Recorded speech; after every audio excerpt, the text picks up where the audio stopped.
There was a time last year where I thought I wasn't going to have to make videos like this anymore, but as time goes on, I just realized there's probably never going to be any stop to this. There are 2 articles that have come out about the DC brand within the past couple of days, and I want to reference them and talk about it so we can discuss what this means for DC's future. The first article is from Forbes, which is titled "Blue Beetle, despite being good, cannot reverse DC's decline." And the second article, which I'm sure many of you have seen by now, is from Hollywood Reporter. Where have all the DC fans gone? When you have a company that has just had their 7th financial flop in a row from a DC film, we should expect nothing less than to have these articles coming out about this company. Starting with the Forbes article and the situation of Blue Beetle being good, but not being able to save this DC brand, we've seen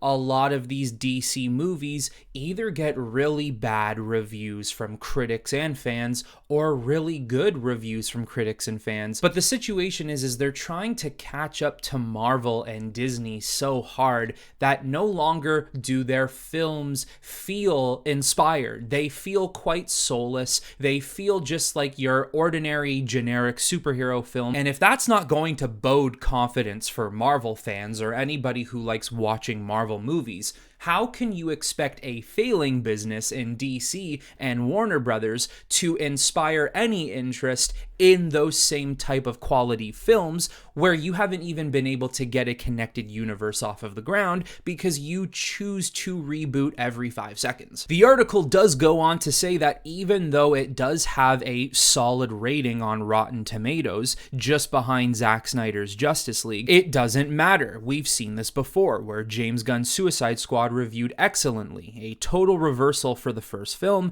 and it was still considered an underperformer for DC and a box office miss. Then we had Black Adam, which did okay, not great, reviewed terribly, Shazam 2, which did extremely bad, and The Flash, which did not even review all that badly, a 64%, but it is one of the biggest bombs in all of box office history, the A-list hero losing at least $200 million for Warner Brothers. And look, we can make all the excuses we want. These movies are good, these movies are bad, this movie made a lot of money, this movie didn't make a lot of money, but it's as simple as this. Even though James Gunn's Suicide Squad was generally liked by people, the movie didn't do well. Yes, I know, it was in COVID. It suffered because of that. It's unfortunate, but we have a fact. We have numbers. Numbers don't lie. Unfortunately, James Gunn's Suicide Squad did not perform well financially, and that's just how it's going to be until the end of days. And there are still a lot of people who are making this seem to be like, don't worry,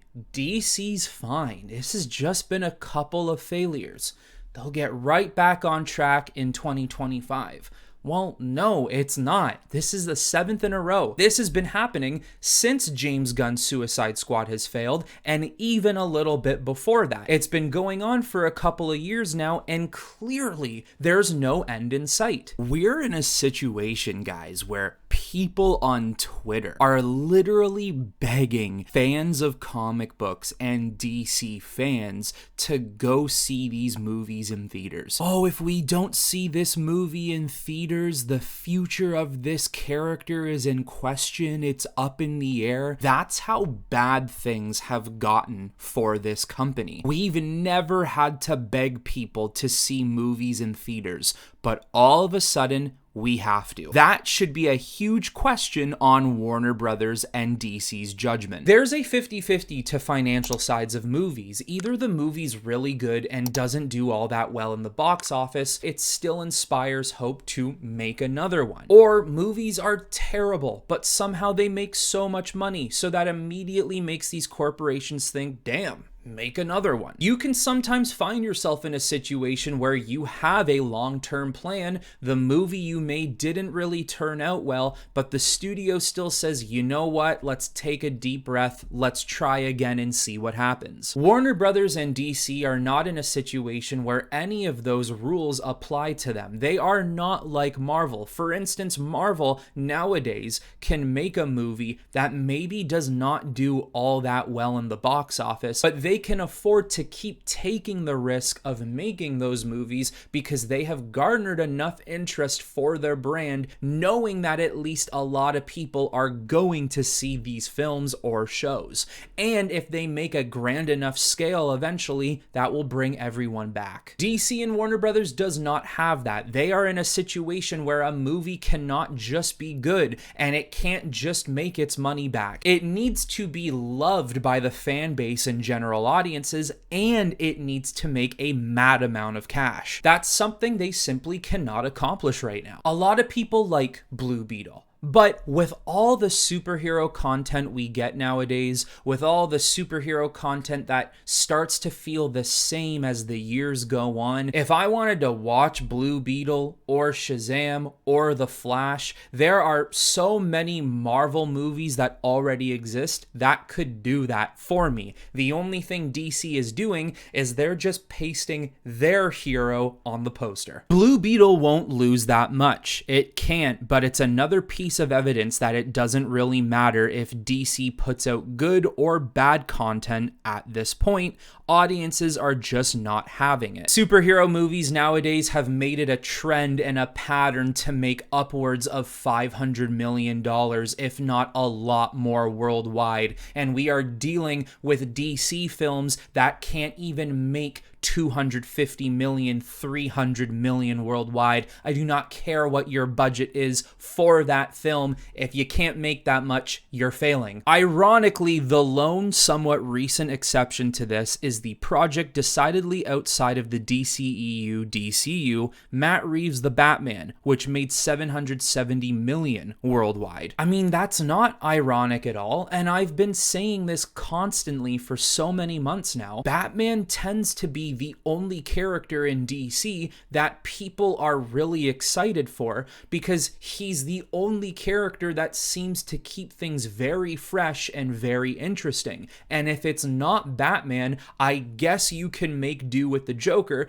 considering Joker did something so fresh and so new. He wasn't just the clown prince of crime. They gave you a story about a man with mental instability, and it made $1 billion worldwide. Clearly, if people are interested in DC, they would rather watch the standalone projects. How many times does Warner Brothers have to face this defeat? Think about what they are asking from us here. Not just us hardcore fans, but from the general audience as well, which honestly takes up 80% or more of their viewership. I would absolutely love to see a connected DC universe function properly. But when you really think about it, they are asking for all of us to stand by and wait for this 10-year plan that will feature movies and TV shows after the majority of our population has just sat through 15 years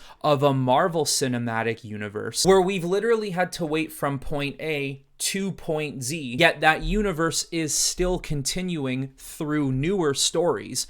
Now we have to do that exact same thing with DC. I don't really think that's going to bode well. We're living in an entertainment world where I think a lot of people are starting to question the need of connected universes again, and we might be in a situation that just doesn't really need that right now. Now, moving on over to the Hollywood Reporter, there's some good points that are delivered here I want to read to you. This right here is also something I have mentioned in a couple of videos before. It's a difficult and often hostile environment for any casual fan to thrive in, and too much work for those who are invested in these characters but find the online discourse to be filled with traps. Many of those who were excited about Man of Steel and Affleck back in the summer of 2013 and found much to appreciate in the follow-up of Batman vs Superman have since receded to the background, keeping our DCEU fandom close to the vest. Precisely what I've said before, I would never tell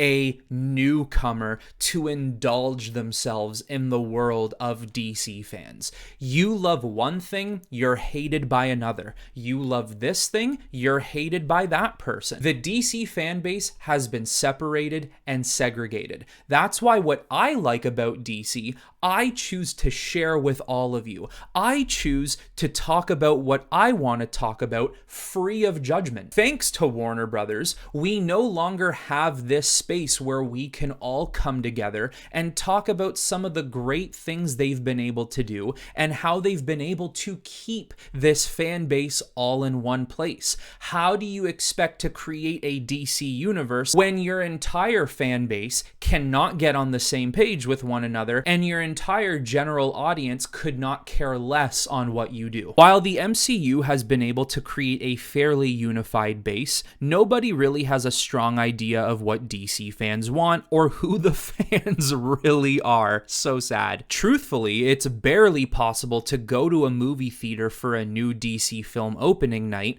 and feel like you're there sharing the experience with like-minded fans. That is, if you're sharing the theater with anything other than rows of empty seats. That hits so deep, and it's so true. I can't remember the last time I was excited to see a DC movie in theaters. The last one I saw was Shazam 2. After I saw that movie, I literally vowed to myself I will no longer go see DC films in theaters until they really start to change things. And clearly they just haven't. When you go see a DC picture, if your movie theater is not barren, if it's not a ghost town, if it doesn't make you feel like you're the only person on the planet, if there are actually people in that movie theater, it does feel like, all right, either one, a lot of us aren't really looking for this type of film, but we're willing to give it a shot, or every single one of us